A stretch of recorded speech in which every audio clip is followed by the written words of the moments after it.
For those of you who don't know, my name is Dave Gorin, Executive Director of the National Sports Media Association. I want to thank our pals over at Greater Winston-Salem, Inc., who helped sponsor this Paying It Forward, Paying It Back series. And we are thrilled today to be joined by John Nicholson, who I have known for about, what, John, 10 years now, maybe? Not quite. Oh, 10. Anyway, I guess it feels like I've known you a lot longer. Well, I kind of wear on people sometimes, Dave, but we served on a search committee once upon a time, and the search committee failed and I got the job. So that's how our relationship started. Well, John is a longtime news anchor, reporter, sports host, done about everything you can do in this business. Taught at Syracuse for how many years? 19 years. He's now a professor emeritus and was, as he alluded to, the first director of the Newhouse Sports Media Center at Syracuse. And now he's a consultant specializing in broadcast coaching. So if you guys want to hear some tips, you've come to the right place. And I love the spotlight on you, John. It is perfect. Welcome, first of all. Thank you for my oldest son is a grip working in New York City. So he's given me a few tips as to how to look mysterious. I do want to say and steal a line from our good friend Sean McDonough. I am delighted to have all of you here with us, and thank you for taking the time to do it. Sean and I and Dave, we are all, of course, graduates of the Harvard of Central New York. So that's another Seanism. Let us start by, I guess, let's lay a foundation. If you are going to be on the air in sports, whether it's play-by-play, anchoring, reporting, give me 2 or 3 things that are the most important things to have to be successful. What would they be in your view? Absolute determination. You have to be somebody who is not easily discouraged. Because, and most of the people on this call, I'm sure, can testify to this. Once in a while, you get somebody who just goes right quick in a hurry up to the network. But more often, you spend a lot of time working for lousy money, working lousy hours with lousy equipment. And what happens is you say, this is great. You have to have that. You have to also understand, and I think everybody out here, certainly who has experience already, I know there's some students who are new to this, and God bless you for being here too, but the folks who have been at it for a while understand that you've got to work at it all the time, because if you don't, there are other people out there who have just as much God-given talent who will outwork you. And the third thing is you have to learn, while it's nice for everybody to say, yes, come work for us, it's probably a better idea to understand that one will do it to start. You got to find that one. You've got to go in there and pick a portion of your anatomy, and then start to succeed there and then move up. I hope somebody will ask about networking. I won't get into that now, but those are 3 basic things that come to mind, Dave. Radio versus TV. Let's start radio, because I know we have some radio people on here. How important is voice? It's very important. It's in the sense of, I always ask when people ask, well, how important was that basket in the third quarter to you winning the game? Well, it was worth 3 points. So on a scale of what? It's very important in the sense that if people can't stand your voice, well, they're not going to listen to you. But at the same time, it doesn't have to be the classic deep baritone type of thing. You'll notice some of the great broadcasters working today, Jim Nance, Bob Costas, Mike Tirico, Sean McDonough, lots of other people. I'll leave out a million people, but a lot of them have kind of medium range voices, but they make the most out of what the voice is that comes. They've worked over the years to get it better, to learn to enunciate, to learn to pace, to use the voice so that it actually sounds, and it's true of all the fellas I just mentioned and lots of other people, it sounds just as it would sound if you were having a conversation with them in the room right now. This is who this guy is. This is who this woman is. Let's take, for example, Beth Mullins, a former student of mine, which was my privilege to have her in grad school once upon a time. Beth does not have some kind of an actress's voice. Beth has the voice of somebody who is friendly and knowledgeable, and that's one reason why she's been so successful. The importance of the voice, Dave, and you know this, is that you make the most of what you have. If you sound like this, you're probably not going to get very far. But you don't have to sound like this. In fact, that can be off-putting. You mentioned the word conversation in there, and everyone has heard it's important to be conversational in your delivery. Is it more important to be that on television than radio, or is it or both? I don't think so. I think it's both. I think, and again, some people, I think lately have been overthinking the term conversation. Well, again, it comes back to you talk the way you talk ordinarily. But I often use the example of you're having Thanksgiving dinner with grandma. So you talk the way you would there. Or maybe you're having Thanksgiving with me, then you're talking a little bit louder. But you know, if you ordinarily are a person who uses words that would get you into confession when I was in high school at Our Lady of Lourdes, you probably shouldn't use those words on the air. I find on cable, people are doing that more and more. I don't care for it very much. But say what you mean. And it comes down to, I have three basic rules for it, and all my clients know this, all my students know this if they paid attention. Most of them did, God bless them. Is you have to say what you mean. To do that, you have to know what you mean.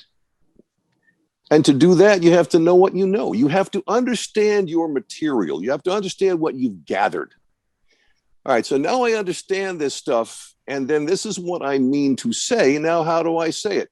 When you get through the first two parts, say what you mean is pretty easy because you know what you mean. It's when we try to fool the audience and we try to get too clever by half that we hurt ourselves. We try to come across as, oh, we're the smartest people in the world. No, we're knowledgeable people. We better be. But say what you mean. I hope I just did.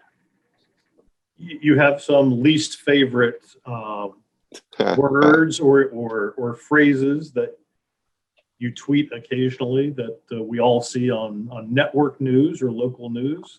Would you care to drop some of those on our? They don't happen all that. Okay, here's one.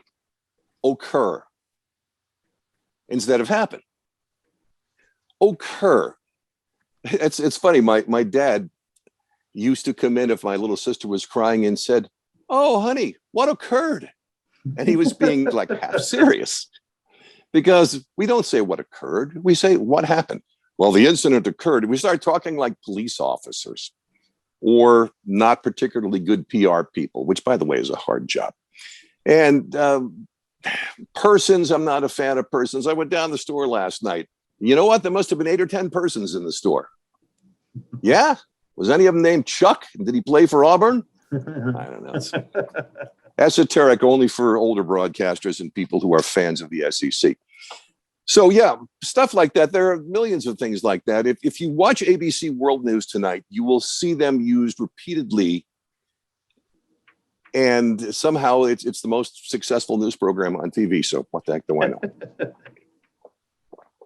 It's just the words that we don't ordinarily use. The one I love is struck by a car. Yes. Struck by a car. And did the car go on strike? I don't know what happens. You can, if you find this amusing, which I do, you can go on over a beer or a soda pop for a very long time about this, laughing together. If, on the other hand, you were a not so great producer just trying to get through the thing alive, you don't find it funny at all. Yeah. You're a consultant now. When people come to you, typically, what are they coming to you for specifically? Specifically, they want to first get an evaluation of what it is they do. Most of my clients over the last couple of years have been play-by-play people. Some people have been studio sports hosts, radio and some TV. Excuse me a second. John is dealing with that's the hope of what that's the first of what I hope will be, not too many coughs over the course of this. And what happens is, and you younger folks out there in your first jobs, I suspect that you will agree with this. It's one of the reasons why I started doing this after I retired from teaching at Newhouse, is that the business is such that these days in a lot of markets, even medium markets, you don't get a lot of feedback, especially in sports, because a lot of management in radio and television, particularly in television, I think doesn't think sports is all that important. There are exceptions, of course, but you see a lot of newscasts that don't have any sports segments on them, and people will go, yeah, whatever, just make sure you mention the Yankees. But we're in Chicago. All right, well, then mention whatever the team is here. And so what happens is you just do it, and you ask your boss, your news director, your EP, your general manager, if you had that opportunity, how am I doing? Great, keep it up. Anything I can do to get better? Nope, just great. And then, of course, if you're in a small market and you're talented, they want you to stay there for a while if you're willing to work for the kind of money that they can afford to pay in markets such as that. As I say, when I started in Pittsburgh, Kansas, all those years ago, I was making $375 a month. But that was a lot of years ago. So they want you to stay. And the truth is, they either don't have time and or don't have really the knowledge to tell you what you are doing well or not doing well. If a sponsor calls and complains, aha, now maybe we know something that you're not doing well. If the people who run the local ball club call up and start complaining about you, aha. So they'll come to somebody, a lot of people out there, I'm sure some on this call right now, on this Zoom, get younger folks, sending them demos. Will you please take a look at this, sir or ma'am? Listen, just give me some ideas. And most people in this business who become successful are pretty generous with that kind of thing. But they're also very, very, very, very, very, very, very, very busy. So what I do is I look at their demos, listen to their demos, and give them some suggestions. I think this is I always use something I learned when teaching at SU. This works. This needs work. And then I can quote to you all kinds of people who've told me the same sort of thing, people who are now successful and went through this. Long answer to a short question, Dave, but what they're looking at first is assessment. And then secondly, they want to know, what can I do to get better? And then third, hey, by the way, do you know anybody who's looking for somebody with talent such as mine? Sometimes I do. And from your perspective, you're putting together the perfect play-by-play person. What do you look for? Somebody who understands that his or her job is to help the viewer or listener understand and enjoy the game that's being played. As Marty Glickman used to say, nobody turns in to hear the play-by-play guy except his mother. So your idea is add to it, make it interesting.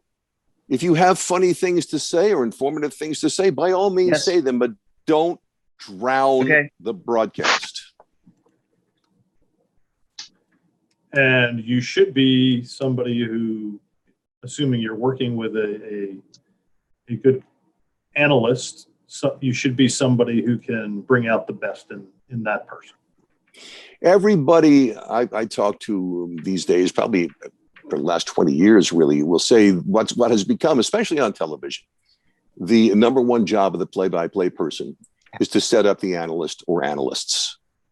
And you have to develop a relationship with that person, because very often, again, at the lower levels, you're talking about little college leagues playing football, basketball out in the far Midwest and so forth and so on, where they've got somebody who used to play for the team or for somebody else in the league and comes in and really doesn't feel there's any need to prep.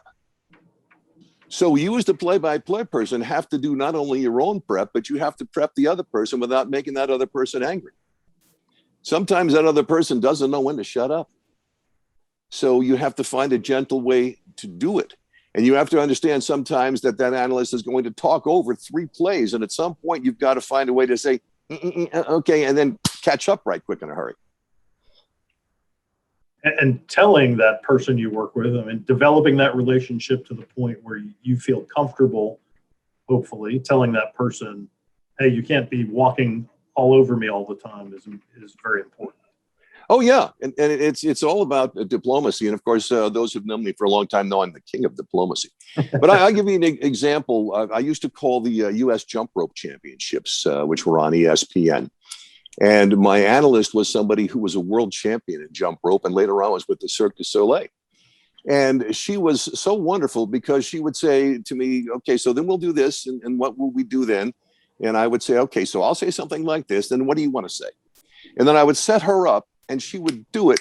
And it was like a dream working with her. And then another guy I did a lot of dog shows with for ESPN, Lee Arnold, who was a professional announcer himself, but didn't have a lot of experience with that. He'd be so good because I would just say, what if we say this and this? And he'd go, yeah, that'll work. And then I would set him up. And we do 5-6 takes, by the way, and you're doing it in between acts on the dog show ring. And so you want to get it right. Well, each time somebody who's not terribly experienced does it, he or she tends to remember less and less of what he or she is supposed to say. So the trick as the host is you have to know what you're going to say and what your analyst is going to say, just in case you need to fill in some holes. It's a wonderful thing developing relationships like that. I've been very fortunate over a lot of years doing this that I've very seldom had somebody who was obstinate about it. But you've got to develop that relationship and get that person to have confidence in you. I don't know if we have anyone who's an analyst on here. Have you worked with any of them? Any analysts? Are we talking? Oh, have I worked? Yes. Oh, sure. I mean, as a talent coach, yeah. Yes. Yeah. One of my first clients is I'm sure he won't mind I mention his name is Demetrius Nichols, who used to play for Syracuse University, graduated in 2007, went on to get drafted by the Knicks and spent a dozen years in the NBA and playing overseas.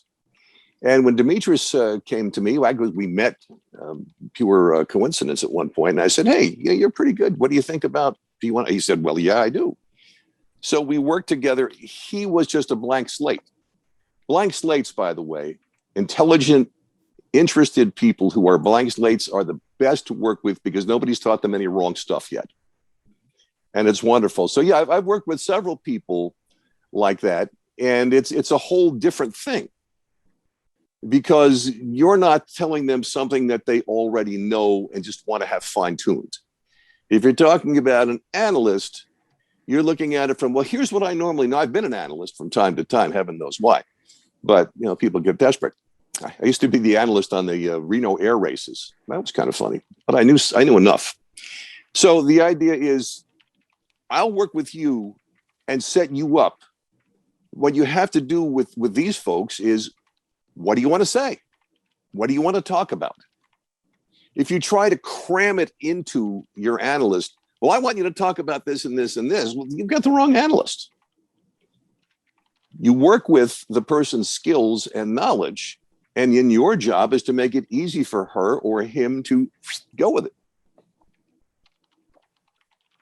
Let's move over to television reporting. Key for a reporter in TV, say doing reporter packages for 6, 11 o'clock, 5 or 10 o'clock newscasts. What are important things that they need to know? Don't overwrite. Depending upon who your management is, the piece is not about you. Now, there are a lot of stations at the local who do make it about you. Every sports piece is a personality piece. So let's take, for instance, Kevin Marr used to do when he was working for Channel 5 here in Syracuse. Kevin, of course, is a great success down on Long Island now. And Kevin, another Syracuse alum, what can I say? And Kevin would play this thing called I Challenge Kevin. And people would write in and say, well, I challenge you to play horse with me on my basket. And then Kevin would go out and do it. And he had a wonderful job. And I've seen other people do this in other markets where it's not really about you, but it's kind of about you. It's showing that you're a person of the people. And by the way, most of the time you don't beat the person who challenged you, even if you could. But otherwise, it's not about you. It's people. It's not that people that like you. They do like you. They want to like you. They see you on TV. Oh, I like this guy. I like her. That's why I watch her. Okay. But when you're telling the story, understand it is about the subject or subjects of your story. And most of the time, the less you say in these pieces, the better. Let the characters tell the story. The only thing you need to say with your clever writing is just what amounts to be the mortar that holds the bricks together. Natural sound, great video. Every TV station, because almost all TV sports reporters these days are one-person bands. They're backpackers. Everybody, the first thing they want to know is not, are you any good on the air? They hope you don't stink, but really, can you shoot? And if you can, probably you can get better at the rest. Correct me if I'm wrong, but I think a lot of sports people become good shooters because they know exactly what they're looking for in sports. I mean, you know, if a football is in the air, how to frame it, right? Well, you have to learn. You should. You shoot golf, do you? Okay. How do you follow the ball? How do you learn to follow the ball? Nobody can do that. and yet somehow the big time people do it. I did a lot of aviation sports, which were on ESPN, the Reno Air Races, Mesa Air Races, the Oshkosh fly-in and stuff like that. That's a special set of videography abilities to be able to know where to go and keep the airplane in the frame and then know when to let it go out of the frame. Yes, shooting sports, you've got to understand the sport. You've got to understand where the ball or whatever it is, where the puck is probably going next. Because if you miss it, you can't get it back. Before, we always be late. There we go. Let me throw it open to questions because we have so many people on here today, and I don't want to monopolize. If you have a question, either throw it in chat for me or raise your hand using the hand raise icon, and we will relay that question, or I'll have you open your mic and ask it. I'm sure somebody has a question. By the way, if I don't know the answer, I'll just make something up. It's all good. Lester? That's my favorite. I know you and I have talked about that. Exactly. The very stilted reporter tossbacks to Lester Holt on NBC Nightly News. Oh, Lester. Dave, Questions. I guess I'll break the ice. There we go. Thank you. I'll break Thank the you, ice Tom. with a question. Oh, you bet. This is Tom Turbyville. I'm the picture on your screen if you're looking at it, And a handsome picture it is, Tom. Well, I looked for the best one I could. That's good old Kyle Field there in the background. Nice. Yeah, there you go. I've been at this for about 31 years, so I'm here to get tips on improving, because no matter how long you're in it, you can always do better. One comment I want to follow up, John, on what you started with, talking about sticking with it, and I'm talking mainly to the people on here that are brand new, that are newbies, that are just wanting to get their foot in the door, want to get better, want to get a job, want to know how to get on the air. They're already on the air, but they think that they suck, and they don't know if this is the right job for them. I know the first play-by-play game that I did, it was a women's basketball game in 1992, and it was horrible. It was just terrible. But you know what? The second broadcast I did 3 days later was a little bit better. And that's what you got to keep in mind is you're gonna get better. You keep doing it. If there's it's kind of like golf or any other sport. The more you do it, the better you get. So I just wanted to follow up by making that statement and do not get discouraged, like John said from the beginning. Here's my question, John. There is a crutch that all broadcasters use and that they start with when they're doing play-by-play, and it's the dreaded word will, W-I-L-L, talking about something that just happened as if it's going to happen in the future. So, and he'll go in for, and he'll make the long ranger for a 3. He will go in for a touchdown. Well, no, he just did go in for a touchdown. When I started out, I did that all the time, and it just bugged me. And now I probably don't do that about 80% of the time, but it still sneaks in there. How do you keep from saying will do something when it already happened? Well, you are now a member of my congregation, Tom. Thank you very much for that. Thank you. One of my fellow professors came to me probably 15 years ago, not somebody who was a huge sports fan, but was wondering why the people in her class would do that all the time. And I said, I don't know. And then I could also say she wanted to know, why did they do that all the time? Which would be the right thing to say. And I said, let me ask. And so I talked to a few sports directors and other people. And of course, like everything else, pretty much in this racket, they heard it someplace else and said, oh, well, that's the way to do it. He would go on to score 16 more points to lead the Blue Bloods, and et cetera, et cetera. I think it's because I'll get to the answer, what I think is the answer. It's just we hear it other places, we say, aha, that's the way to do it. But it's any crutch that we use, what I coach people to do is to use the old, but it's a mental thing, way of when you want a cigarette and you're trying to quit, which I did probably close to 50 years ago, put a rubber band on your wrist, and every time you want a cigarette, snap it. And then after a while, you psychologically connect the idea of the pain with the wanting of a cigarette. And for a lot of people, it works. Same thing here. First, make yourself aware of what crutch or crutches you are using. Listen for it in your everyday conversation.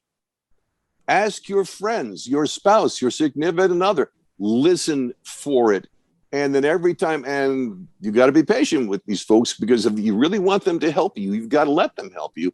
Every time you do it, go, be like the Kemba in the supermarket.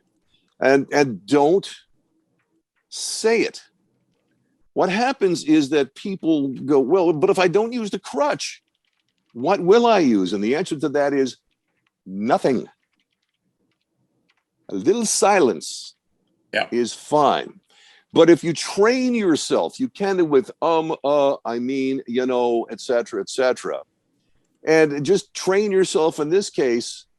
Instead of nothing, you don't say he would or he will. In fact, just say he went on to score 3 more touchdowns. It takes some training, but if you keep after it for a couple of weeks, I guarantee you'll get rid of it almost all the time. I think that'd work too. Well, you can't see that. I have to take it off. Hang on, let me take. What is that, Green Dave or what? The virtual background kills everything else. Oh, why? Let me get out of that. There we go. So a little note, little post-it note to yourself with whatever word you're saying, and put it up. If you're doing football, you can stick it up on the glass. Not that you'll have any room, or basketball, stick it on the mixer. There's always more room. There's always more. You can make them. Who else has a question for Mr. Nicholson? I do, actually. Hello, Kai. How's the weather in Germany today? It's all right.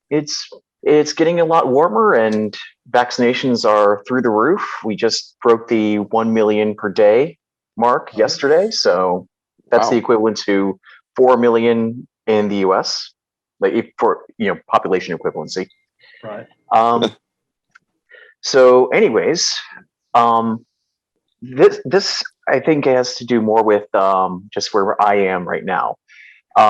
So I'm as Dave said, I'm based in Germany, and I try to work with the world feed for the Bundesliga and German soccer coverage.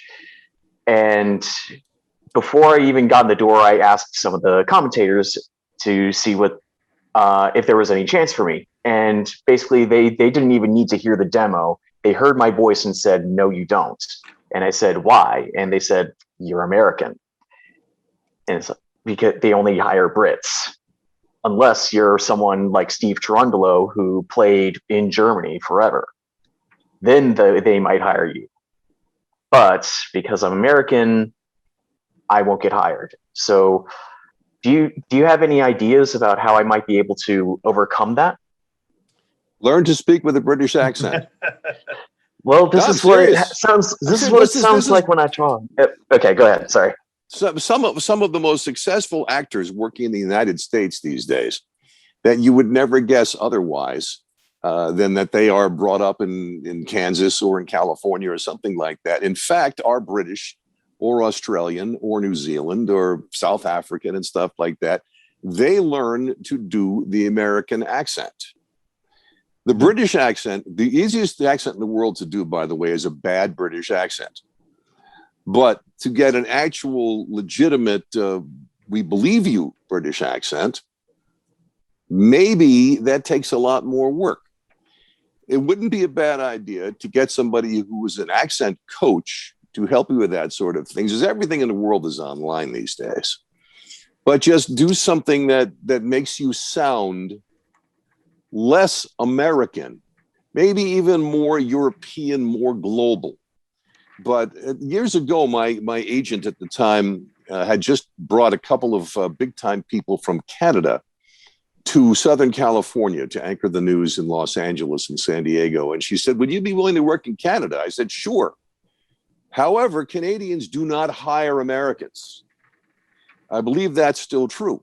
You find yourself in a similar situation here, because if people are tuning in to hear this football match and they hear somebody sounding like an American, right away, everybody knows Americans don't know anything about football. Right. So it might not be something that's solvable, but I think the idea would be at least to try to sound less American and more continental, if not more British. Okay. Thank you. You're welcome. Worth what it cost you, my friend. Yes, sir. Anybody else with a question? I just put in chat, please respond what you do. So we have an idea of what everyone on here does, whether it's play-by-play or reporter or host. And I know some of you. We even have some print journalists on here. So that's a very smart thing these days, because print journalists for years now have been asked to do what amounts to broadcasting, to do wrap-ups for video for the internet and so forth, in addition to their game story, which is online and also in the paper if the paper is still being printed. So it's smart to be able, the more you can do. And because what's interesting is to me about that, when you look at the sports talk shows over the years, when you look at Around the Horn, when you look at Pardon the Interruption, every single one of these people has a background in print and has learned to do broadcast. So smart. James, do you do any video? Don't do any video. I have, well, for a few years, I did co-host a coaches show with the local radio station. Not this past year due to COVID, but in past years had co-hosted a local college coaches show. So that's part of why I'm on here, to get a little bit better at that. Neil, how about you? I'm sorry, what was the question? I was actually looking for the hand raise, but I was, now I'm to the point where now I'm just calling on people. We're talking, James is a newspaper guy. I know you write a lot. How much, if any, video do you do as well? Or are you asked to? Well, first of all, as Dave said, I've been a print journalist for 30 years now. I live in Central Florida, cover high school sports mostly, and I cover two in particular in Apopka, the city, for the Apopka Chief. And I'm also a student at Full Sail because I want to transition into sportscasting. So to answer Dave's question, I do not do any video whatsoever for the newspaper, and it's actually one of the reasons that I want to get out of the newspaper. I just feel like my newspaper is missing a huge opportunity in a number of areas. I cover Wekiva High School. It's one of the two schools I cover. The girls basketball team, and I get very emotional because they really were lousy at one point before their current coach took over. And in the last 9 years under Tommy Butts, they've been to the state Final Four 7 times and been to the Final Four 5 of those. 7 out of 9 times they've been to the Final Four. They've been to the Final 5 times. And until this year, every time they went, I went to my editor and the owner / publisher and said, hey, look, why don't we take some video? Doesn't have to be anything great. Just put a couple minutes together. I know how to do editing. I know how to do cutting. And of course, over the last 2 years at Full Sail, I've learned how to do it even more polished. And, I get a dozen excuses, everything from, we're a newspaper, we don't do that, to, you don't really know what you're doing, to, it's just basically, we're going to still keep doing things the way we've been doing it for the past 40 years. The other part of that, though, is because I'm a Full Sail student, I admit the last couple of years I've been dealing with a health concern, my eye, so I haven't been able to get out. But I do, before that, I'd go out at least maybe 2 or 3 times every month, just go out down to the local youth sports when I'm not covering stories for the paper, and I just shoot video to get experience. I do have a whole bunch of it. Now, I do plan on next year, too. I also, Wekiva High School, we actually do an internet broadcast for all of their home games for all the sports. Obviously, football and basketball are the big ones, but we even do it for like lacrosse or soccer, or football, if it doesn't conflict with the other sports. And so one of the things I want to do next year is also add a highlight show, like a weekly highlight show, which would require me to get some video and shooting. So if you were to ask John for any advice, what would it be? Okay. Well, what I was going to ask is just simply, and you somewhat explained it, but being someone who comes from a print journalism background, just what's your advice as far as being able to use that to my advantage in making the transition? Well, first, pay attention to your instructors at Full Sail. I've known a couple of guys who've taught there over the years, and they seem to know what the heck they're talking about. Yeah. So, but 2, observe. Take this stuff in. Watch the local sports. Watch online the videos and the pieces that people do, and try to dissect what it is that they're doing. One out. And then if you have the opportunity, or you can make the opportunity, you find somebody whose work you admire, call her, call him, send them an email. Usually they're happy to hear from people and say, hey, can you give me any advice on this kind of stuff? And you've got nothing to lose. These are people who know what they're doing, some who really know what they're doing, and often are more than happy to help you with it if they see that you are passionate about it as well. But observe it, take it in, dissect it, figure out what they're doing, and then try it yourself.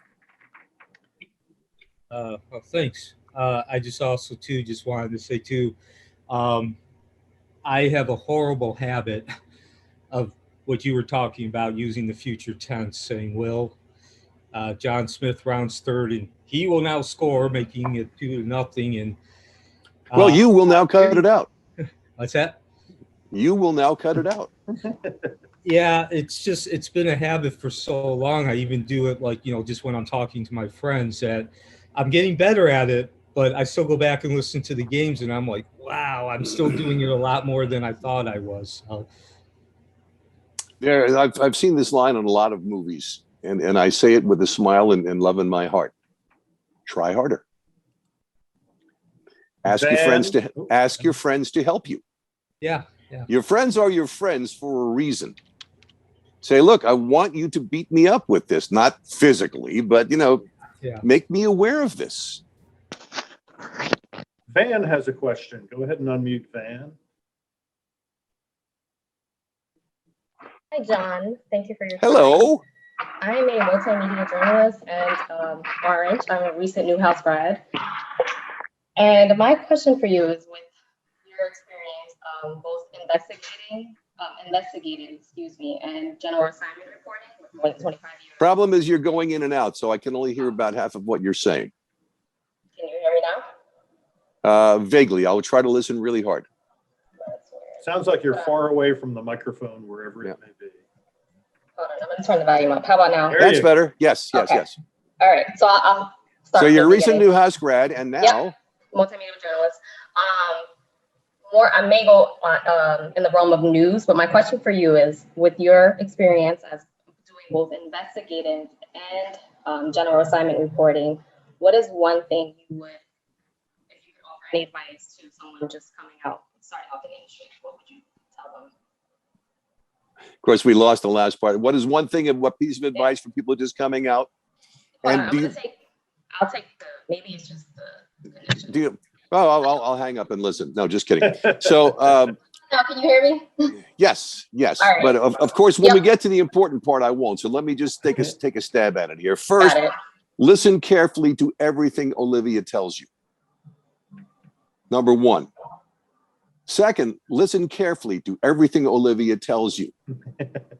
Then, if you have classes with, I know this is a Newhouse thing. Sorry, those of you who are not Newhouse folks, but you could probably get advice from these people too.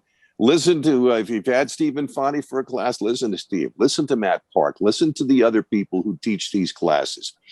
But also, and there are not so many people I've actually worked with on the faculty anymore, because I've been retired from Newhouse for, I guess, 3.5 years. But most of the people there, if you say, how do I apply stuff I know from sports to doing news? Or how do I apply stuff I know from news to sports? You might get them engaged. Again, if you don't know, have you already graduated? Yeah, this past summer. We were the first pandemic class. Yeah, go call these people up anyway. And you and I can talk later individually if you like, but I can tell you people to go to. The idea is simply to be able to do anything. What I'm finding now with some of my clients who are also friends is news directors I know are looking for people who can do both. This used to be a job that was available all the time, and then it wasn't for a while, and now it is. So you do sports on weekend, you do news during the week. You do news on the weekend, you do sports during the week, and stuff like that. Expand your horizon so that you can do everything. It always made me crazy in every place that I worked that there seemed to be newsies and sportsies. You need to be both. Every community, one of the things that binds a community together is sports. Every sports environment, you have to understand the law, the government, cops, science, all that kind of stuff. Otherwise, look at the stories that are on in sports all the time. You've got to do both. That's the short version of that. Put yourself out there as somebody who can do a lot of things and do them well. Thank you. I'll send you a request on LinkedIn. Do you use LinkedIn? Yeah, just do that, or just send me an email at jsnich@gmail. Got it. Thank you. You're welcome. And I'll add something there. If you really want to do sports, but news is your way in, get in and then either find a way on your days off to go out with the sports shooter. Right. See if you can take a camera out, and if you're an MMJ, you're going to shoot it yourself anyway. And then just put the packages together as if they were, that was your job. And pretty soon you'll have a pretty darn good reel, professional reel. And you should be, if you're any good, you should be able to find something. Also, there are a lot of stories that many news directors are looking for that could go in sports or could go in the B block or the C block or the D block, whatever. They're about sports, sort of, but they're more than sports. They're about humanity. They're about the town in which you live and so forth. If you get good at doing those kinds of things, it makes you much more valuable to a lot of local TV stations. Yeah, while you may be doing stories about games, the really, really good stories, at least in my experience, came down to it being about people. Right. If you remember that, it doesn't, I mean, you're a news reporter whose beat is sports, if that's what you choose to do. When I was in the business, if it snowed and all the games were postponed, I'll go do the sledding story. I'll go do the snow plow story at the city yard. Not that we had a lot of snow here in North Carolina, but you're a storyteller. Tell a story. It doesn't matter what it's about. Personally, I've wanted to do sports. That's what makes me happy or made me happy. And so, but you want to be, you're a good storyteller, period. And then if you can do what you want, then do what you want. It's pretty interesting how many people who start out in sports and are pretty good at it morph into doing news and get really good at that. How many sports writers have written successful novels and nonfiction books over the years, because writing is writing. And a good place to learn how to do all that kind of stuff is in sports. But you've got to throw yourself into it. You can't just look, as Dave is indicating there, well, there's the score. Okay. If my kid doesn't play on that team, what do I care? Give me a reason to care. Who else has questions? Nobody? We touched a little bit, John, about shooting as an MMJ. The importance of learning all the positions in a newsroom. And I think some people are fortunate if they learn that in college. Not everybody does. Why is that important? When I started out in this business a very, very, very, very, very long time ago, some of the, at the time, best advice I got was don't be a utility person, because they'll make you a utility person. Get good at a couple of things and pursue that, and you will move up the ladder faster. That, I think, is exactly the opposite of what is true now. The more you can do, particularly as we were talking about a couple of minutes ago, in that first job, in that second job, the more you can do, the more useful you can make yourself to the operation, the better your opportunities will be.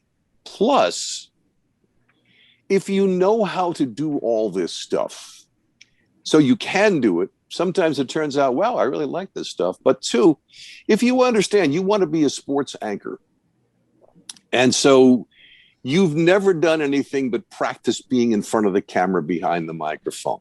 You don't know what the people on the production crew do. You don't know if you've got robot cams, how those robot cams are run. You don't know what the director has to do. You've never been in a control room. Really?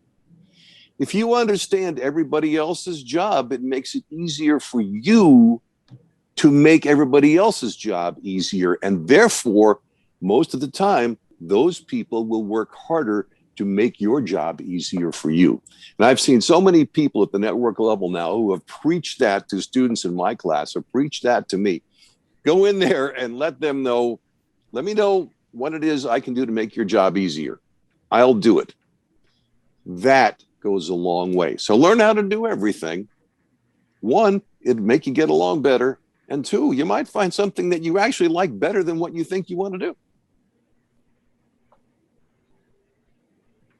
True. Matt Martucci, do you have a question for John Nicholson?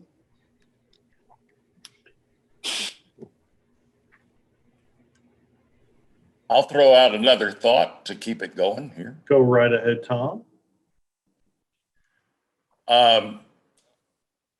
Again, I hope John and Dave, you don't mind, but I mean, like I said, I've been doing this for about 31 years, so I can throw some advice like to Van. She was talking about developing her persona on air and such like that. when I first started out, I was not afraid to be inspired by and to imitate people that I liked, established play-by-play people, sports reporters that I liked. And if I didn't have my own speech pattern, if I didn't have my own inflection, I would pick somebody whose I liked. And in my case, I was living in Dallas. I was in print media. And in my case, the person that I chose was a gentleman named Frank Gleber, who I knew personally and who sadly died way too young. But Frank was sort of the person that I patterned my delivery after, my sports report, my inflection, everything after. So I would say pick somebody that you like and don't be afraid to just imitate them. And then eventually you'll be able to throw in your own methods and your own ways to combine with that and eventually develop your own on-air persona. But I would just say, don't be afraid initially to imitate. Fake it till you make it. That's really good advice. It's advice I got as a young fella. I tried to pattern myself after one of my heroes at ABC Radio News, where I was a desk assistant named Bob Wilson. I didn't sound anything at all like Bob Wilson, but nonetheless, I tried to do that. Eventually, I realized I couldn't be Bob, but I could be me. But yeah, you do that kind of stuff. I had a boss and a good friend, God rest his soul, at Channel 3 here in Syracuse, who patterned himself after David Brinkley. And if you call him up on the phone, you'd think David Brinkley had answered the phone. He never developed his own style. His style was being David Brinkley. Okay, it worked. Let's say you are a television reporter anchor and you are in a smaller media market and you want to reach top 20, top 10. Best things you can do or what? Well, first, record everything you do. Constantly update your demo. Find out what it is that makes a demo good. Talk to different people about and talk to other professionals who are just maybe a step ahead of you, or even people you went to school with, or people you've met at a smaller station along the way. Say, what are you doing? What do you want to put on a demo? You're talking to a news director. What do you want to see on a demo? Because you get this much of them looking if they get your demo. If you don't win them over, next. Okay. Now let me come back. This gives me the setup to talk about networking. A lot of people, thank you, Dave. They young folks will say, well, I went to this school and I see she went to this school. So how about if I send her an email or I call her up and leave a message, because probably she won't answer the phone. And then I say, I went to the same school you went to. Can you help me get a job?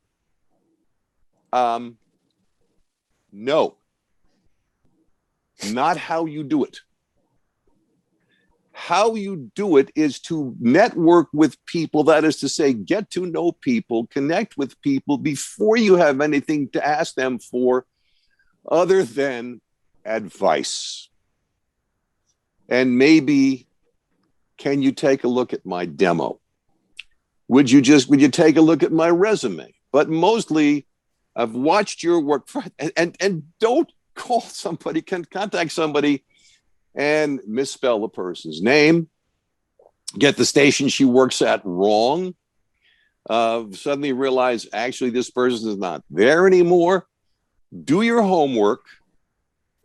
And you have opportunities wherever you went to school, or if you didn't go to college at all, there are opportunities to meet people everywhere across the country, in the biggest cities, the smallest towns. I met some of the, pardon me a second while I go. Thank you for that pardon. I met some of the most famous people very early in my career in Pittsburgh, Kansas, home of the Fighting Gorillas. And it's sometimes easier to talk to people like that. They would just say, will you take my card? First, have a card. As opposed to, well, sure, why don't you give me your card? I don't have a card. How about if I write it on a big piece of paper that you're going to stick in your purse and never see again? Get some cards made, okay? But every opportunity to connect, just say, would it be okay if I sent you something, if I sent you an email looking for advice? I really admire what you do. And by the way, have examples of what she does. I really admire you. Really, what do I do? So that's the networking part. Also, if you did go to college, great. You went to college with other people probably who were in the business. If you went to high school, chances are you know somebody who knows somebody who went to that high school, okay? Always be friendly to people. It's been said a million times, and it's true every single time. You might as well be nice on the way up because you never know who you're going to meet on the way down. The funny thing is you also never know whom you're going to meet on the way up. Wait, that guy was a year behind me in school. He was a nerd. Well, guess what? Now he has the opportunity to hire you. Were you mean to him or were you friendly? Be friendly. What is it, height? Don't ask for a job right away.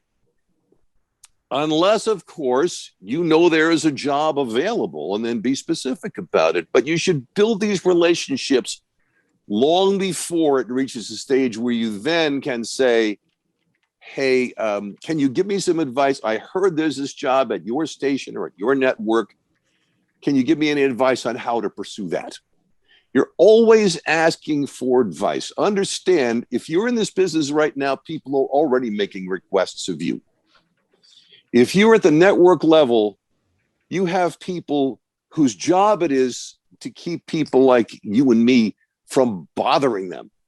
Because otherwise they'd never sleep, they'd never have a life. Their job is not as easy as it looks. Reach out, shake hands, be nice, be kind, be respectful, don't be a jerk. And remember, confidence does not equal arrogance. Be confident, but don't think you're all that. Because believe me, kids, it does stink. Doug Taylor has a question. Doug? Thank you. I'm a play-by-play focused person, though, doing just about everything when it comes to stuff, especially in COVID time. And our radio station group had to downsize a little bit, so I'm doing sports, news, all sorts of different things. I feel like I'm doing them all just okay, and none of them particularly well. So I guess a couple of questions. One, what would be the best when it comes to critiquing play-by-play? I have a hard time doing it myself, like self-critiquing, but maybe I just need to get over that. And two, and I think Van asked this earlier and it got lost there, tips regarding investigative reporting. I'm a little interested in that, doing a bit of news. Any thoughts there? Well, first, the likelihood that you can honestly self-critique yourself is not that particularly great. Either you're going to be too hard on yourself or you're going to take it too easy on yourself. Pardon me. Most of us, in my experience, are actually too hard on ourselves. But you need to get other people, even if you think they don't know all that much more than you know. Just, will you listen to this and just tell me, be honest, tell me what you think.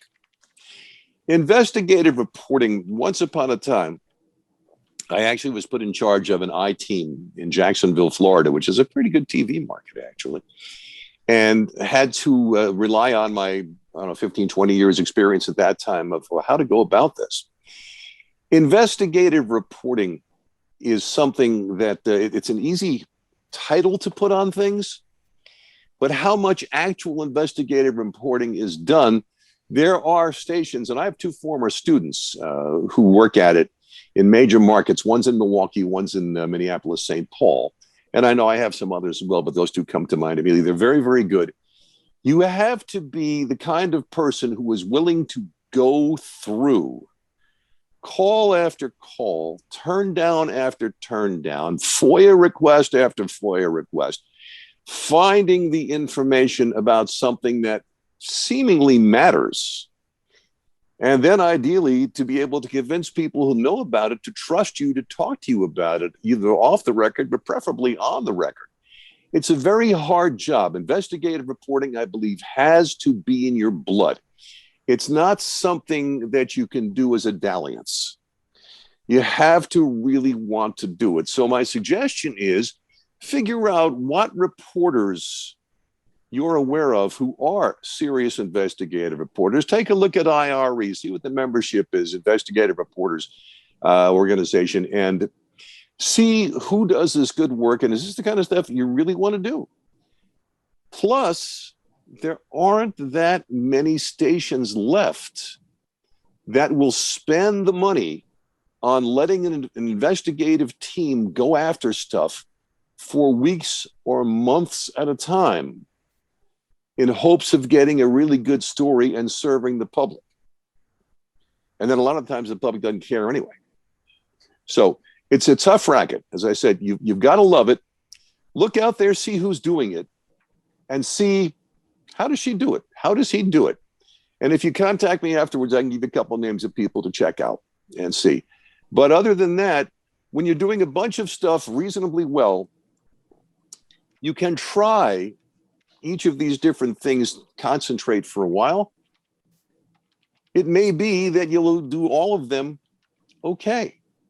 But ask yourself, if my boss came to me and said, now you're only going to do one of these things, I'll let you choose, what is it?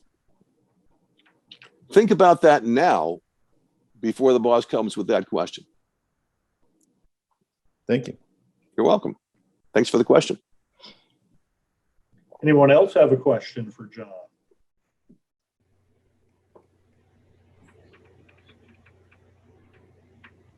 Let's see. Is everybody here? Tom, that's a good chat piece there. Is everybody on Play-by-Play Announcer's Facebook page? If you aren't, you should be.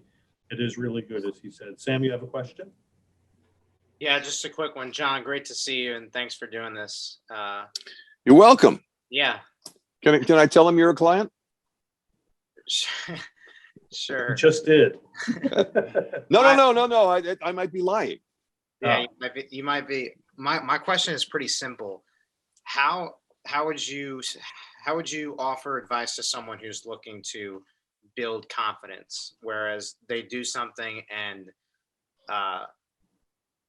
just only think about things that they did wrong as opposed to things that they did well? How would you offer somebody advice for like confidence building? So this is going to seem silly only because it's meant to be. Steve Martin in his stand-up routine years ago used to go, you got to laugh a little every day, because a day without laughter is like night. So you have to work at being silly. You have to be willing to do this. You have to be willing to. One of the things that I did at Syracuse in my performance classes was march my students around the room singing songs from The Sound of Music. Most people who are in this racket are one of two types. They're either big time type A's, fully confident already, but more so are people who actually have a little scared little person inside that think, oh my God, I'd be good at this. People might not like me. You're not alone if you feel that way. Anybody out there who feels that way, well, a lot of us are hiding that little person in here. It's why we get into the business. It's why we get out in front of people. It's why we sing like we cannot be heard, and we dance like nobody's watching. And believe me, if I'm dancing, I better hope nobody's watching. But nonetheless, it's good.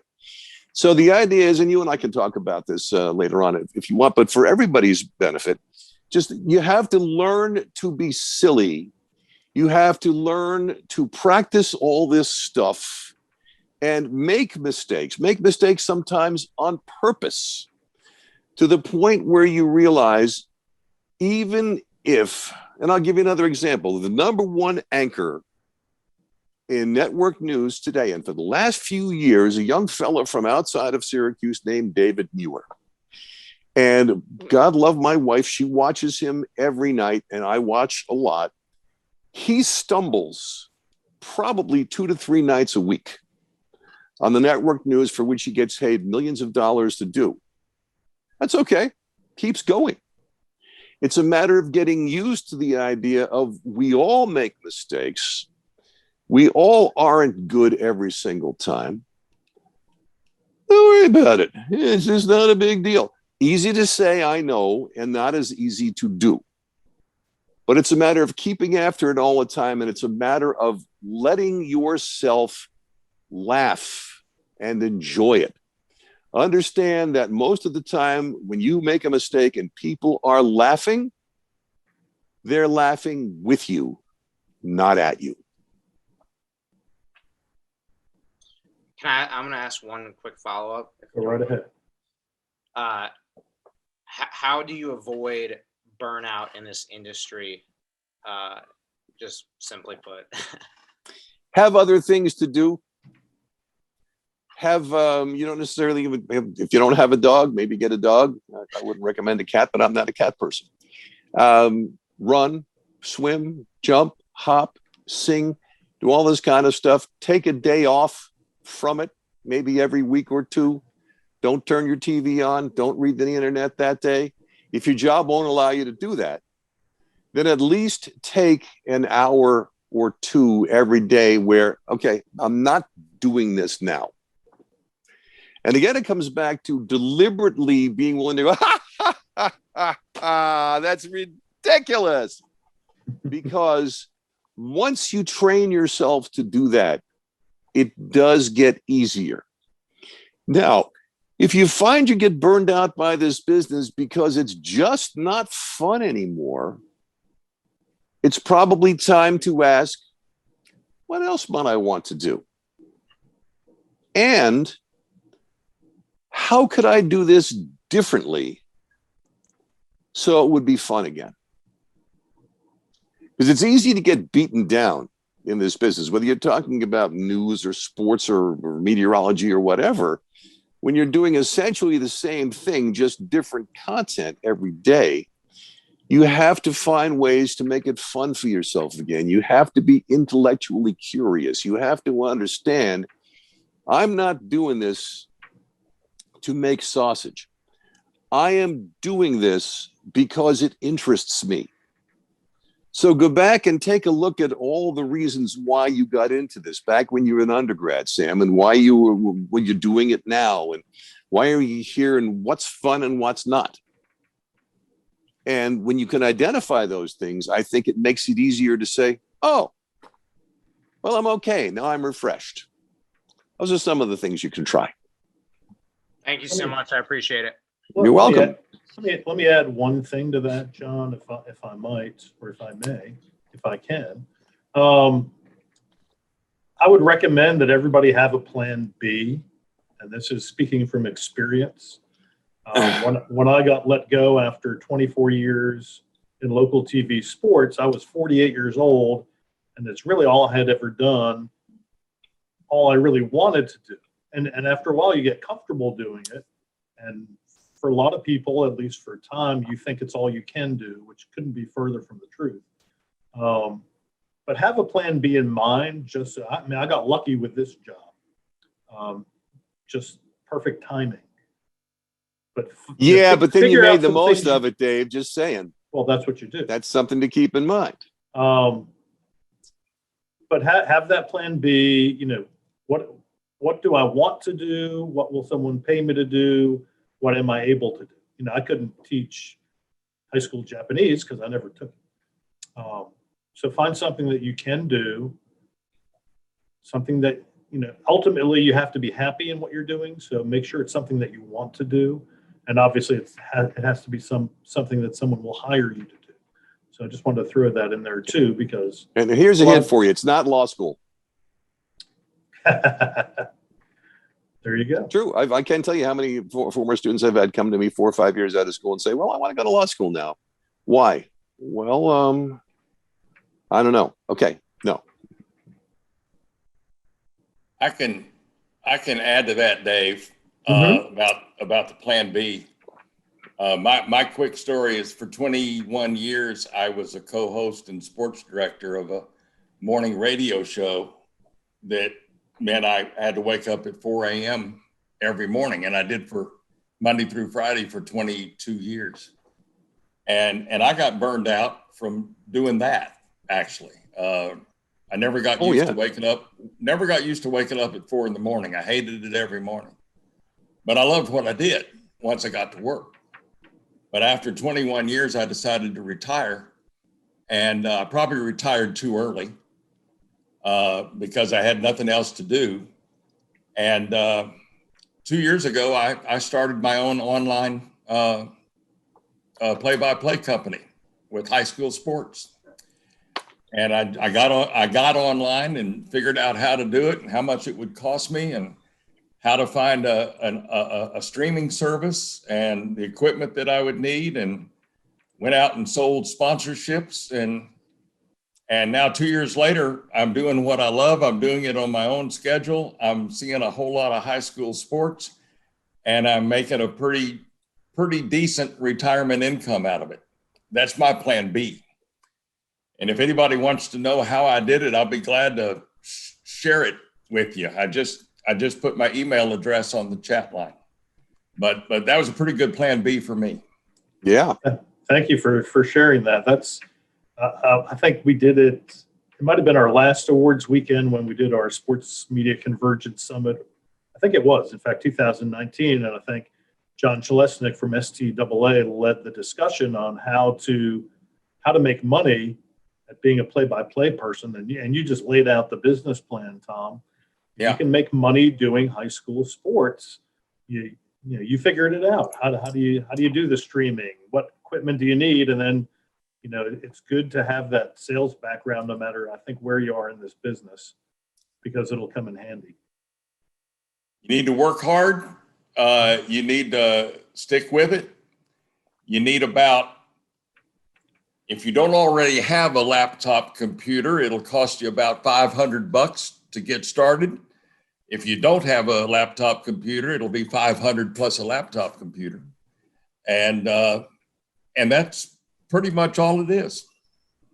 And I'll add to that. Find the place where they love their high school sports. Oh, yeah. Yeah. Oh, yeah. Yeah. Move to Texas. There you go. And there are I tried different that. sports in different parts of the country where they're just nuts about it. And, you go, you hear it. I'm in downtown Winston-Salem, North Carolina. If you go 15 minutes outside or 20 minutes out to Davie County, which has one of the largest high schools in the area, 7,000 people every Friday night at a high school football game. You don't think you could sell sponsorships to their high school football package? Sure you could. And there are places like that all over the country. Some places it's basketball, some places it's lacrosse, some places it's hockey. So, hey, I broadcast junior varsity football and I sell sponsorships to it. there you go. Yep. Well, if there aren't any other questions, we'll let John go and finish taking care of getting rid of his cold. Anyone have anything before we go? I just want to point out, as you have earlier, I know you put it up on the screen, Dave, that if anybody has individual things that you don't want to talk about in front of a bunch of people, I'm happy to chat with you. There is no charge for a short chat or even a slightly longer chat. It's jsnich@gmail.com. And if you want to see my website, it's jsnich.simplesite.com. And if you send me an email, because you couldn't write that down real quick, I'll send it back to you. But I appreciate everybody who has been on board today.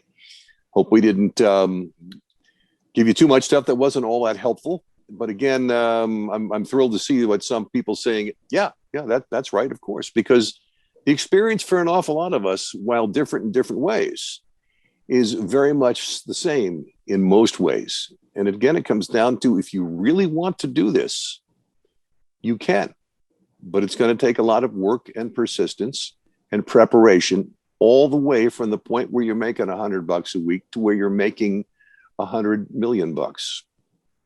Neil, you have another question? Yeah, John, can you repeat your email address? J, S like Sam, N like Nora, ICH